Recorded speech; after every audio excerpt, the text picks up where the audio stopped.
Ahoj, já vás zdravím na svém kanále Hladový Havlouš. Dneska si uděláme hovězí guláš. A jako přílohu uděláme špekový knedlíky, ale ty si uděláme zítra dopoledne už k obědu. Guláš dám dneska v podvečer, a aby se pěkně uležel do zítra. Jo? Takže maso mám hovězí klišku, která je na guláš tak nějak nejlepší, dá se dělat z vepřovýho, i z kuřecího jsem viděl, to jsem neskoušel nikdy, z vepřovýho občas dělám kvůli dětem. Dneska zkusíme z té klišky. Je to asi kilo, nevím, jestli to použiju celý, protože to bude 6 porcí a dcera třeba moc to maso nejí, tak si myslím, že možná nějakých 600 gramů, že kousek ještě odříznu. Pak mám tady 4 cibule střední, majoránku 3 lžičky, běžně to tam dávám na hrst, ale pro vás, aby to teda se dalo nějak odhadnout, tak tady mám 3 lžičky, myslím si, že to je tak nějak akorát. 3 lžičky papriky, 2 sladké lžičky, 1 mám uzenou, já rád dávám tu uzenou do toho, samozřejmě můžou být 3 lžičky sladký. A mám tam ždíbek ještě takovou půl lžičku pálivý, to je pro toho, kdo má rád pálivý. 3 lžičce mouky na zahuštění. Jak jsem říkal, budeme dělat 6 porcí a v minulých videích jsem říkal, že 1 lžička na porci, ale ten guláš bude mít dost cibule, teda už to bude zahušťovat sama o sobě, tam se pak to ubírá na tu polovinu. Takže 6 porcí, 3 lžičky mouky na zahuštění, lžička kmína, větší lžíce rajského protlaku a 4 stroužky česneku. Sůl, pepř, jako vždycky na dochucení. Tak jo, takže jdeme nakrájet maso na nějaký kostky. Já mám radši menší kostky, dělají si větší, menší, to už je na vás, já vám to pak ukážu, až to budu mít hotový. Cibuli klasicky najemno, česnek, ten můžete buď najemno nakrájet, nebo přepasírovat přes tu drtičku, nebo nastrouhat. Já ho nakrájím pouze najemno na takové drobné kostičky, úplně malinkatý. Tak jdeme na to. Asi máme nakrájený. Nakonec jsem použil 500 gramů, zbytek jsem si schoval, myslím si, že to bohatě stačí na těch našich 6 porcí. A cibuli máme taky najemno nakrájenou, česnek taky. Takže můžeme začít restováním cibule. Rozehřejeme si 100 gramů sádla. Sádlo máme rozehřátý, tak tam dáme tu cibuli. Tu cibuli je potřeba vystát a dělat ji pak vážně pomalu, jo. Ze začátku je možný dělat trošku na vyšší stupeň, ale pak když začne hnědnout, tak už pěkně pomalu a hlídat a míchat a nepřipálit. Do cibule můžeme přidat už kmín.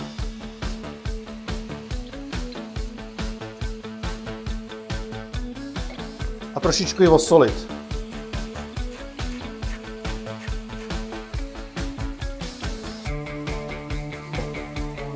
A budeme restovat.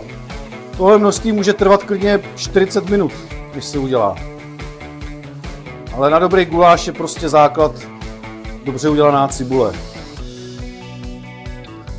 Po 20 minutách vypadá cibulka takhle. Samozřejmě je to málo. Jenom pro představu. Snížil jsem si to už na 6, protože už tmavné. Předtím jsem ji dělal na 7 od začátku. Já bych nešil nějakým, já to mám do 9, nešil bych na plný kotel. Prostě člověk to nechce spálit, že jo. A teď jak tmavné, tak už na tu 6 jenom. A furt si s tím hrát, no.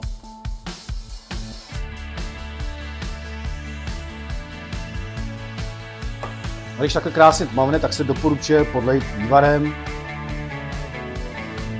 Ono pak krásně sjednotí barvu.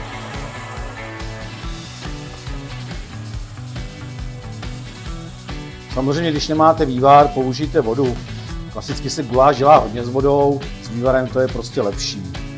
Ale furt je to málo, no, a to děláme už 35 minut. Ještě chce. Takže takhle je cibulka tmavá, myslím si, že to stačí. A když máme takhle orestovanou cibulku, tak přidáme maso.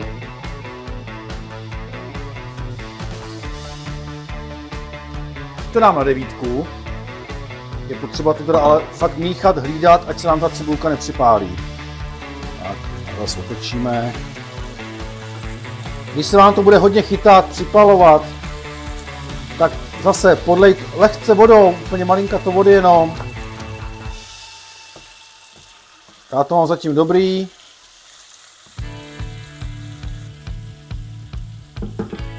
Tak. Já teďkom přidám už česnek k masu.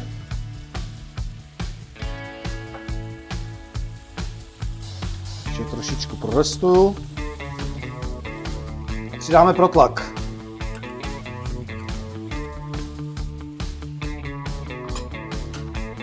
Protlak je potřeba zarestovat. A už zase nějaký ten mírnější stupeň. Třeba jdu na 6. No.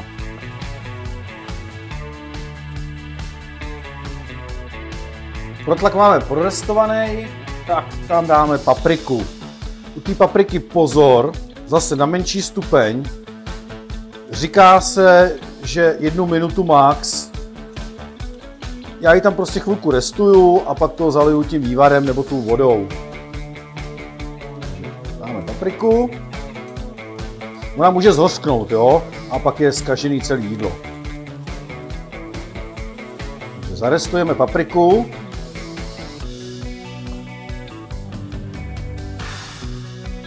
Domíchnu. Minutu stopovat nebudu.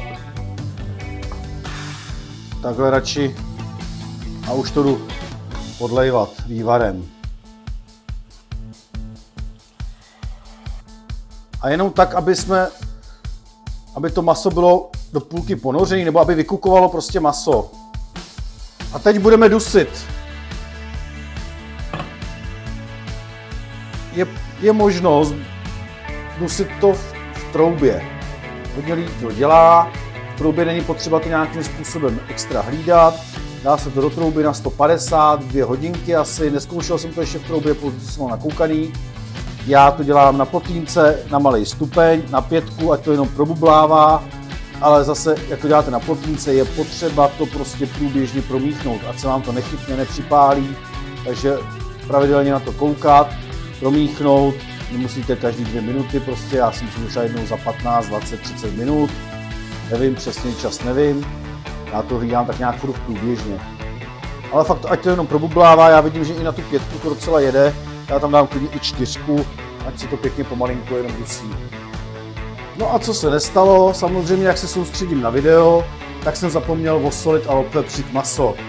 Takže až to maso se vám zatáhne, tak ho opepřte a osolte. Já jsem tohle neudělal, protože zase jak natáčím, tak myslím úplně na jiné věci a tuhle chybu jsem teď třeba já udělal. Doufám, že to, až dochutím celou omáčku, že to třeba nebude tak znát, ale je to teda za mě jakoby chyba. Takže pozor na to, až maso zatáhnete, hezky osolit pěkně, opepřit a pokračujete pak podle mého návodu. Tak teď asi 1,5 hodiny už to dusíme. Tekutina se vyvařuje, ale stále to je málo. Je potřeba to úplně vyvařit prostě, aby tam fakt byl jenom ten tuk. Pak až můžeme přidat tu mouku.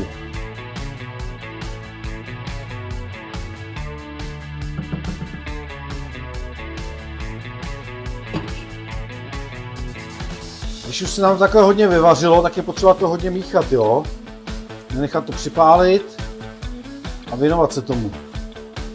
Tak, teď jsme vyvařili veškerou tekutinu, takže můžeme přidat mouku na zahuštění. Jak jsem říkal, 3 lžičky na 6 porcí, protože to zahušťuje ta cibule hlavně. Přidáme a ještě trošku mi tam zbylo a zarestujeme. A takhle zarestujeme krásně.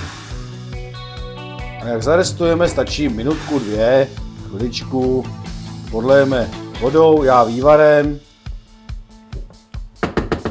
a jdem podlejvat.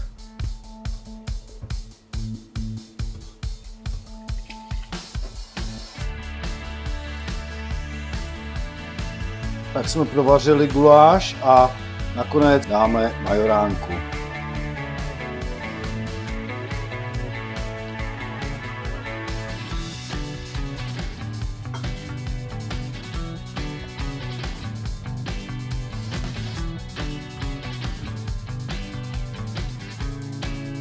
Tak gulášek máme hotovej a čirou náhodou za mnou přišel kamarád Petr, který je specialista na guláše a udělá první ochutnávku. Zítra samozřejmě uděláme s knedlíkem, ale Péťa prostě tady vyhodnotí, jestli ten guláš stojí za to. Péťo, zdravím všechny. Pojď ochutnat. No, je to spíš to vidět. Nádej.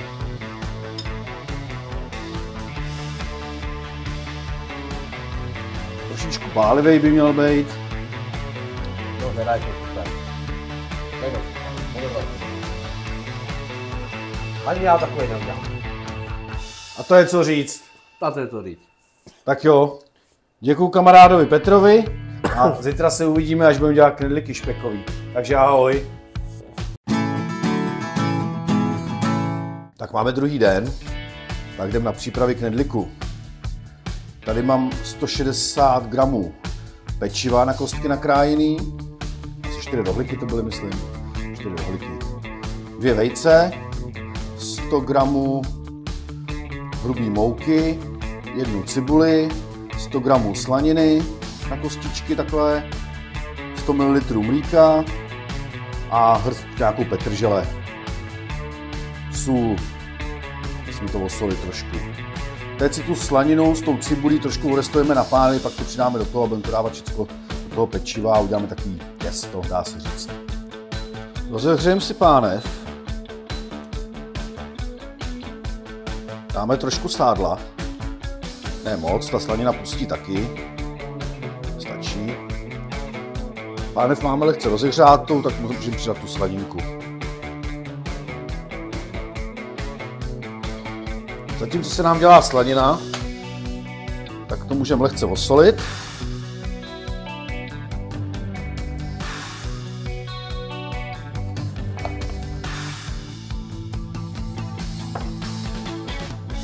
Přidat nasekanou petržel a vajíčka. Tak, 2 vajíčka.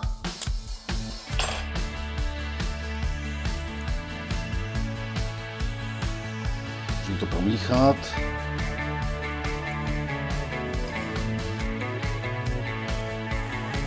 Po chvilce restování slaniny přidáme cibuli ke slanině. A společně ještě restujeme. Slaninu s cibulí máme prorestovanou asi 5 minut, jenom lehce. Tak přidáme to mlíko. Necháme to lehce probublat jenom.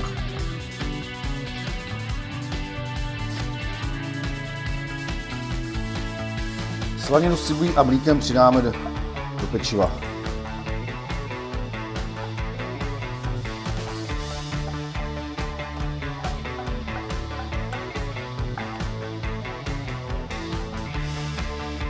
Promícháme. A přidáme 100 gramů hrubý mouky.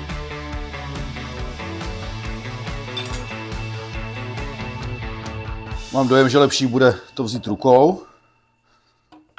Takže si umyjeme ruce a vlítneme do toho rukou. Takhle to necháme.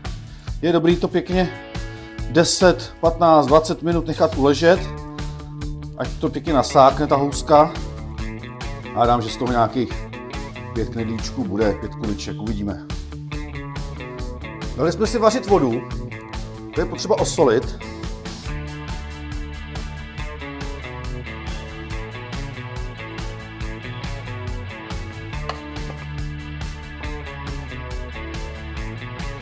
Zatímco se mi vaří voda, tak si vytvaruju nějaký knedlíky. Dobrý si namočit ruce. Musel jsem přidat 30 gramů mouky. Hrubý mouky, protože mi to přišlo nějaký řidký.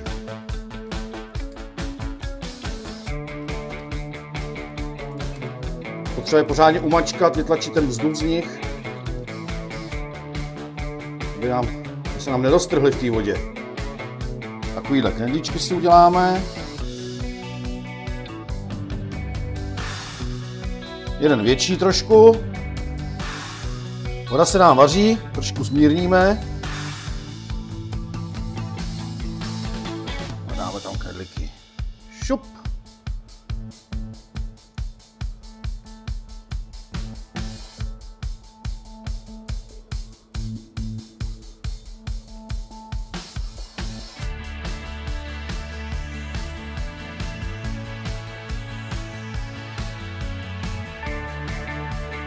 snad to přežijou.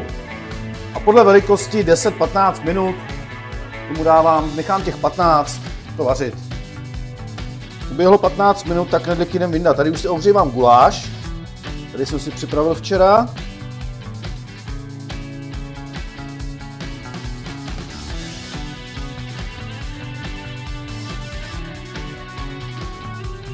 Nepraskly, vydržely, paráda.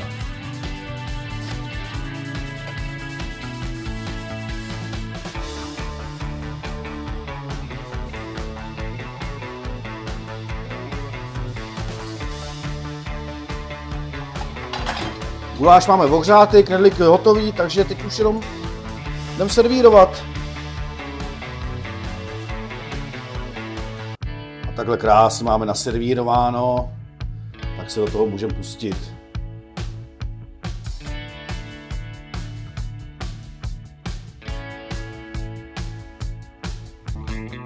No a nezbývá než ochutnat. Masíčko se rozpadá.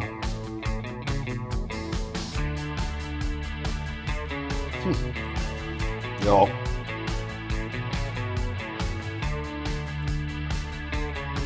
Ten knedlík.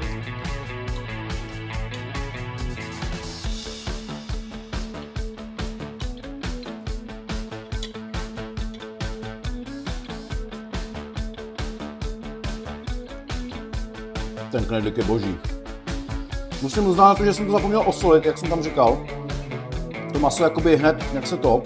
Udělal jsem vlastně chybu v tom postupu, tak vůbec se to nějak nepodepsalo nějaký, že by to bylo špatný nebo něco, maso úplně v pohodě, slaný. Je to paráda, to je. Ale fakt dobrý. Jako. Fakt se povedlo. Takže takhle si můžete udělat guláš. Je to můj postup. Někdo bude namítat zase nějaký, že guláš se dělá jinak. Je mi to jasný, že každý má tu jiný způsoby. Ale já dělám guláš prostě takhle a za mě je teda skvělej. Tak jo, komu se video líbilo, dejte like, dejte odběr a příště u nějakého receptu případně napište, co byste chtěli vidět za recept, co by se vám líbilo a zkusil bych to třeba udělat, i když s tím nemám zkušenost. Tak jo, ahoj.